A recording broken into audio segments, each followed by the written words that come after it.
The passenger aircraft, packed with 141 people, suddenly began plunging from 29,000 feet like a stone falling from the sky. Inside the cockpit, someone was desperately trying to save the aircraft. For a few moments, it seemed as though everything had been brought back under control. But then, what happened next was captured on CCTV. So, what exactly happened? Let's find out in today's video. March 21st, 2022, Kunming Changshui International Airport, China. China Eastern Airlines Flight 5735 was preparing for departure from the airport. 132 passengers and 9 crew members began boarding the aircraft. The flight was scheduled to travel from Kunming Changshui International Airport to Guangzhou Baiyun International Airport, with both airports located in China. The journey was expected to take almost 2 hours. The aircraft was to be flown by Captain Yang Hongda, who had a total of 6,709 flight hours of experience. Alongside him was Captain Zhang Zhengping, with 3,170 flight hours. Also in the cockpit was co-pilot Ni Gongtao, who had 556 flight hours of experience. He was still undergoing training and was on board this flight to complete that training. Finally,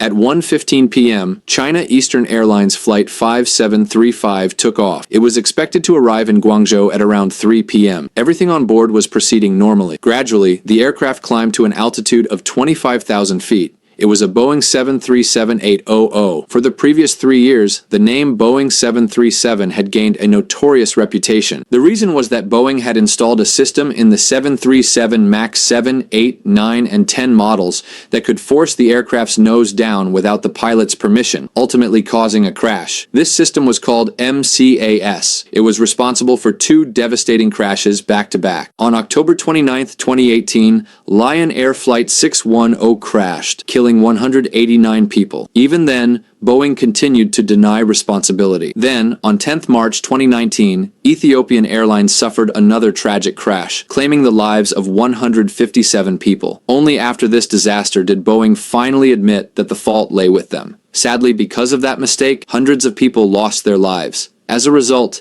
every Boeing 737 MAX aircraft around the world was grounded. China Eastern Airlines Flight 5735 was also a Boeing 737, but fortunately, it was an earlier model and did not have the MCAS system installed. That meant there was absolutely no risk of an MCAS-induced nosedive. However, despite not having that technology, this aircraft was about to experience something remarkably similar. At 2:20 p.m., the aircraft was flying over Guangxi. Everything on board was perfectly normal. Cruising comfortably at an altitude of 29,100 feet, the aircraft was steadily making its way towards its destination. But none of the passengers had any idea that within the next 2 minutes, they were about to face unimaginable danger. Without any warning, the aircraft suddenly pitched nose first and began diving straight towards the ground. Every passenger was now experiencing intense high G-forces. The force was so powerful that everyone was pinned firmly against their seats. Everything happened so quickly that no one had even a chance to react. A few moments later, something even stranger happened. As the aircraft continued descending, it gradually began to stabilize. It looked as though someone was desperately trying to recover the aircraft. At an altitude of 7,400 feet, the aircraft leveled out for a few seconds before beginning to climb again. It managed to reach 9,225 feet, but then, once again, the aircraft suddenly pitched nose down and plunged towards the ground like a massive stone. In less than 2 minutes, the aircraft fell from 29,100 feet and slammed directly into the earth. Its rate of descent reached an astonishing 32,000 feet per minute. If you were to lift a huge rock to 29,000 feet and simply let it go, it would fall almost exactly the way this aircraft did. Just how horrific this crash was can only be understood by looking at the crash site itself. At 2:23 p.m., all contact with the aircraft was lost, and it crashed into a hill called Tangkan. A massive fireball erupted into the sky. Within moments, the flames had spread across hundreds of meters.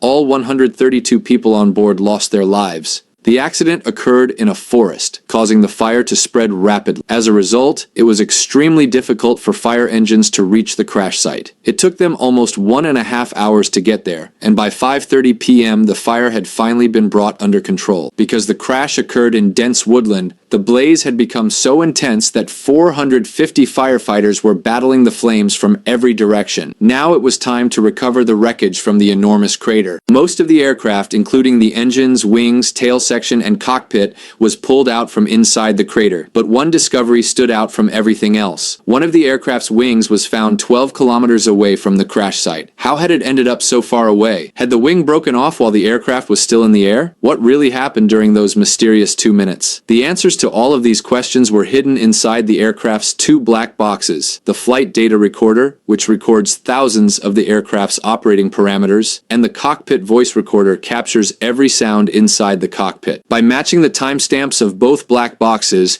investigators can recreate the entire sequence of events with remarkable accuracy. This allows them to understand exactly what happened, second by second. That is why the investigators' top priority was to recover the black boxes. Looking at these tiny fragments of the aircraft, you can imagine what happened to the metal structure itself. If this was the condition of the aircraft, then just think about what must have happened to the passengers. Day and night, recovery teams searched for human remains.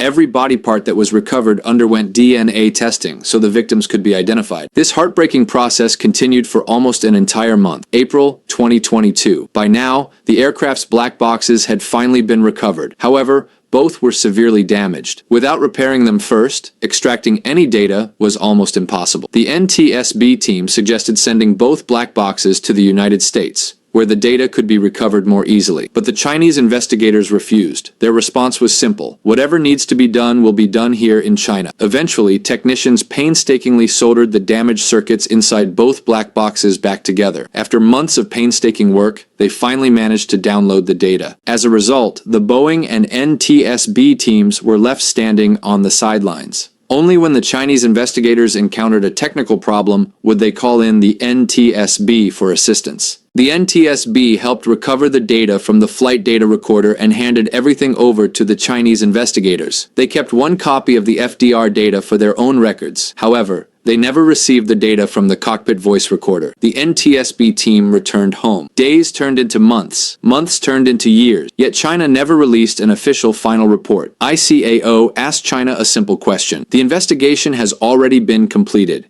When will you publish the report? When will the world know what caused the crash? China's reply shocked everyone. They stated clearly that they would not publish the report. Now, although ICAO oversees global aviation regulations, even its hands were tied by its own rules. The problem lay within Annex 13 of the ICAO regulations, and China took full advantage of those rules. Rule number 1, the country where the crash occurs has the authority to conduct the investigation. Using this rule, China effectively sidelined both the NTSB and Boeing. Rule number 2, only the country conducting the investigation has the authority to publish the final report. Again, China used this rule to declare that no one else, not ICAO, not the NTSB, and no other organization could release any information. Rule number 3, if publishing the report could threaten national security or negatively affect the public interest, the government has the right to keep the report confidential. China relied on this rule and announced that for reasons of national security, the report would remain secret. Months passed, then years passed. Now even 4 years have gone by since the crash, and to this day the world still does not officially know what caused China Eastern Airlines Flight 5735 to crash. By then, even ICAO had realized that its regulations contained serious loopholes that could easily be exploited in the future. As a result, Annex 13 was amended. Under ICAO's revised rules,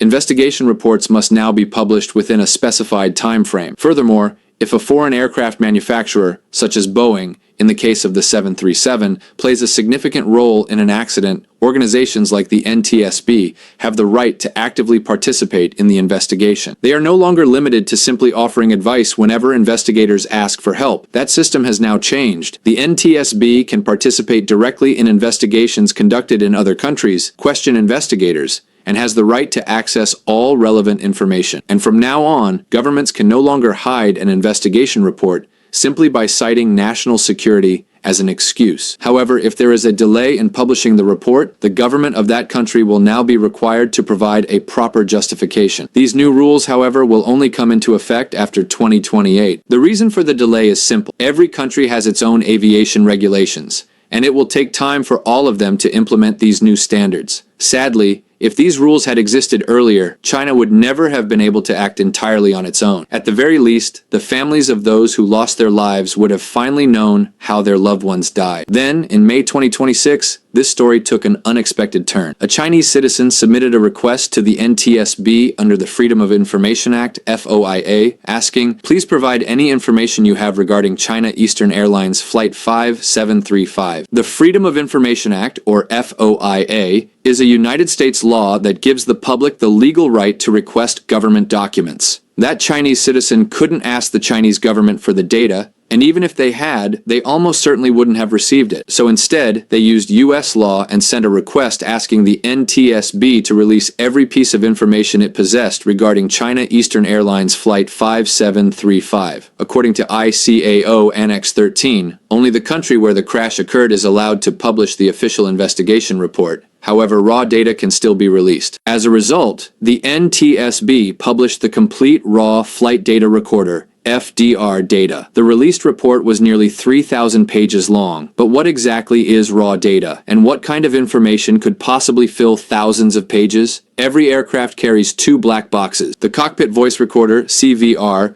and the flight data recorder, FDR. The information stored inside both of these devices is known as raw data, and it is recorded in an encrypted format. The flight data recorder captures thousands of flight parameters throughout the journey. It records every control input made by the pilots, data from every aircraft sensor, and countless other system readings. Investigators extract this information and convert it into a readable text format. Investigators synchronize the timestamps of both black boxes to determine exactly what conversations and sounds were occurring inside the cockpit at 2:20 p.m. Only after analyzing all of this evidence is the final investigation report prepared. That report is typically around 3,400 pages. That we finally discovered what had happened, but why it happened, and how it happened. Those questions still remain unanswered. So once again, let's return to China Eastern Airlines Flight 5735 and understand exactly what was happening inside the cockpit. At 2:20 p.m., the aircraft was cruising at its maximum altitude. According to the flight data recorder, there were no technical faults whatsoever. Every control system was functioning perfectly. Then, without warning,